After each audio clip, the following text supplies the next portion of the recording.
Okay. All right, we had a floor vote. Let's say that it passes the House on the floor vote.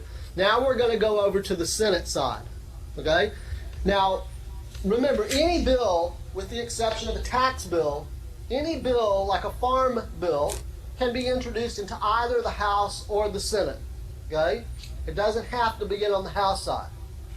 And in fact, oftentimes, we said in our last class meeting, we said oftentimes you have similar versions of bills working their way through each chamber simultaneously. You have a bill working its way through the House. At the same time, you have a bill working its way through the Senate. Okay? But we can't talk about that simultaneously.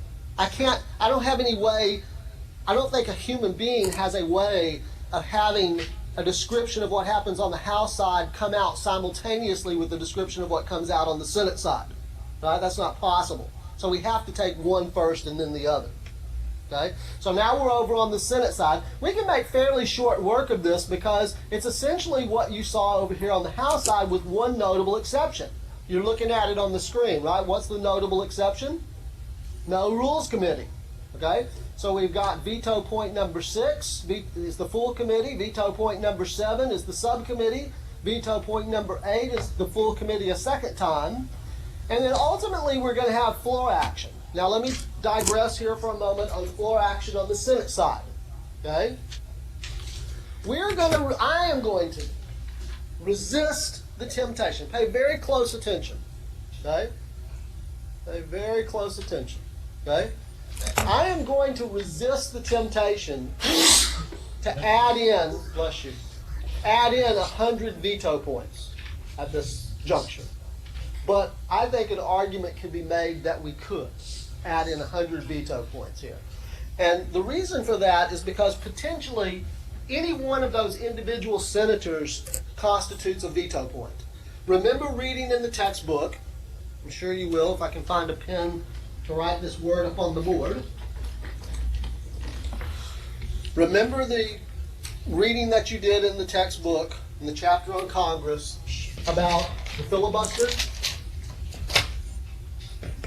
That word sound familiar to you?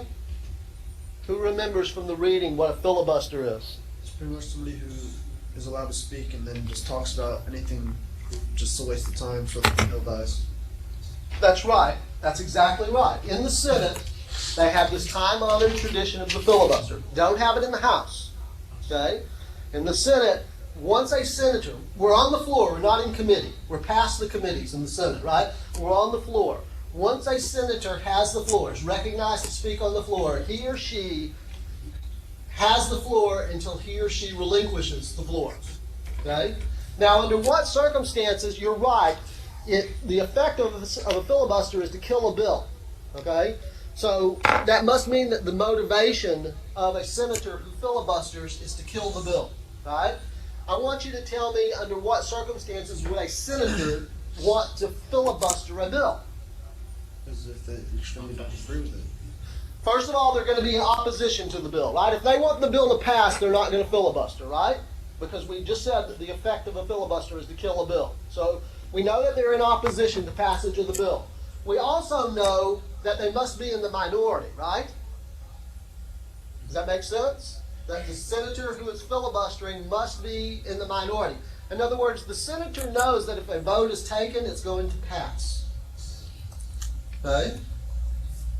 He or she is in opposition to the bill and also wants to prevent a vote from being taken. If the vote is taken and the bill will pass, if the bill will be defeated on a floor vote, there's no point in filibustering. By the way, senators are not morons. They don't get to the United States Senate by being idiots, and they can at least count, right? And they know where their colleagues, generally they know where their colleagues are on these votes before they cast the votes, and they can count, right? So if you're a senator and you do your head count, if this bill is going to pass if we take a floor vote, and you're in such opposition to this bill, you might want to try to prevent the vote from being taken in the first place. And the way that you would do that is through the use of the filibuster. Okay? Now, you might ask, if you've got a majority of senators who are in favor of passing the bill, why would they allow one of their colleagues to filibuster? Can they shut him down? Well, actually, they can. They can take a vote called a cloture vote. Okay? That word cloture, I guess, literally means to close down, right? And it requires 60%, okay? So it requires an extraordinary majority. However, cloture votes are rare. They're very rare. They're not only rare because it requires an extraordinary majority, but they're even rare in circumstances where you have a substantial majority who are prepared to pass it. Let's imagine this hypothetical. I want you to imagine that there are 75 senators who are prepared to vote in favor of this bill. That if we can just get to a floor vote in the Senate, there are 75 senators who will vote to pass this bill. Okay? I'm telling you, even under those circumstances, and maybe even higher, it is very rare that you're going to get 60 senators to vote for cloture. Very rare you're going to get senators to vote in favor of cloture. Any guesses why it might be rare? Because the opposition's party also has to vote. Unless Well, everybody is going to have to vote on the cloture vote. That's right. But let's say you're the